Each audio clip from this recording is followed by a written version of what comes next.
जिजाऊच्या बुलढाणा जिल्ह्यातून ताटे सरकार बोलतो.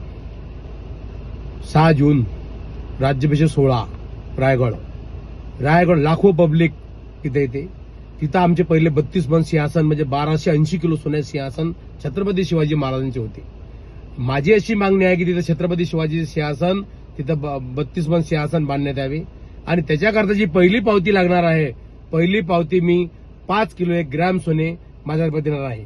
आणि मग बाकी इतर ग्रामपंचायत झाले, आमदार, खासदार, मिनिस्टर, मंत्री, इतर लोक आगी गरीब समाज आमचा इतर समाज सगळ्या समाजांचा जमा केला आपण तर 32 मन सिंहासन नाही तर 50 मनात सिंहासन तिथं बनू शकते.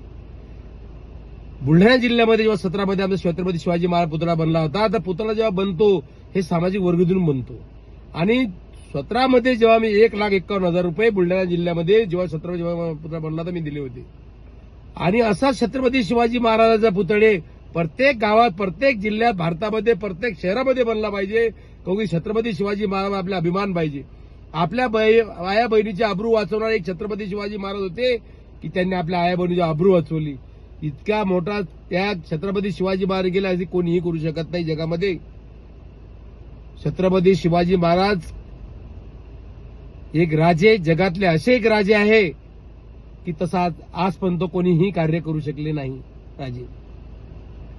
आणि त्या ठिकाणी सिंहासन बांधण्यात यावे आणि तिथं समिती नेमण्यात यावी अशी मागणी मी तिथं करीत आहे. आणि माझ्या कोणत्याही गोष्टीचा काही लाज राजदोम नाहीये. ज्यांनी बांधावे त्यांनी बांधावे, कोणी बांधावे असं माझा काही उद्देश नाही की मला घ्या, मला माझा काही संबंध नाही. पण मी माझ्या सिंहासन राजा सिंहासनाकरता मी 5 किलो 1 ग्रॅम सोनं तिथे देणार आहे. धन्यवाद. अति महत्वाच्या ठिकाणी ते उभे आहोत. आपल्या राजांचा राज्याभिषेक 6 जून 1674 आपल्या राजांचा राज्याभिषेक व्हायचा. तिथे 6,000 पब्लिक उपस्थित राहायचंय. आपले राजे शेरकाई देवीला भवानी देवीला वंदन करून, शेरकाई देवीला वंदन करून समोरचा गेट पाहायला भेटतो. त्या गेटमधून आतमध्ये एंट्री करतात. आपल्या राजांची पहिली नजर ही 32 मनाच्या सिंहासनावर पडते. आपल्या राजांचा हा 32 मनाचा सिंहासन होता. 1 मन म्हणजे 40 किलो असा 1280 किलोचा हा सिंहासन होता. आपल्या राजांची दुसरी नजर ही भाऊसाहेबांवर पडते आणि तिसरी नजर जे वीर मावले होते त्यांच्यावर पडते. आपले वीर मावले हे आपल्या राजांच्या राजसभेमध्ये त्यांना दिसत नव्हते. तेव्हा राजांचं अंतःकरण भरून आलं की आपले जे स्वराज्य हिंदवी स्वराज्य उभं केलं ते आपले वीर मावले आपल्या डोळ्यासमोर दिसत नाही. त्यांचं अंतःकरण भरून आलं. तेव्हा त्या 3 पायऱ्या चढताना आपल्या भारत सिंहासनाच्या ते 3 पायऱ्या आऊसाहेबांना नक्कीच बोलले. हिंदवी स्वराज्याची पहिली पायरी चढतो तो आपला तानाजी मालुसरे. हिंदवी स्वराज्याची पहिली पायरी चढतो मुरारबाजी. आणि आपले राजे सिंहासनावरती आरूढ होतात. आपले राजेवर आरूढ होतात. आपल्या राजांचा गागाभट्टावालेने अभिषेक केला. त्यांचा अभिषेक केला.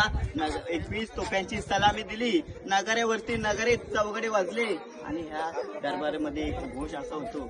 महाराज प्रौढ प्रताप पुरंदर छत्री व कुलावतांश सिंहासनाधीश्वर महाराजाधिराज योगीराज श्री श्रीमंत योगी छत्रपती शिवाजी महाराज की जय. घोषणा झाली. आपले महाराज सिंहासनाच्या वर गादीवर जाऊन बोलले. आपले महाराज सिंहासनातून काय बोलले ते नगरखान्यापर्यंत आवाज जायचा. नगरखान्यातून कुणी कुजबूज केली तरी सिंहासनापर्यंत आवाज जायचा. तिथे 6,000 प्रजा बसलेली. ह्याच्यावरती पैठणी कापडे आणि मशालेने आपल्या राजांचा राजदरबार हा चालला होता. महाराज इथे 6,000 प्रजा बसलेली. पूर्वी काळात लाईट माईक ह्याची सिस्टीम काही नव्हती.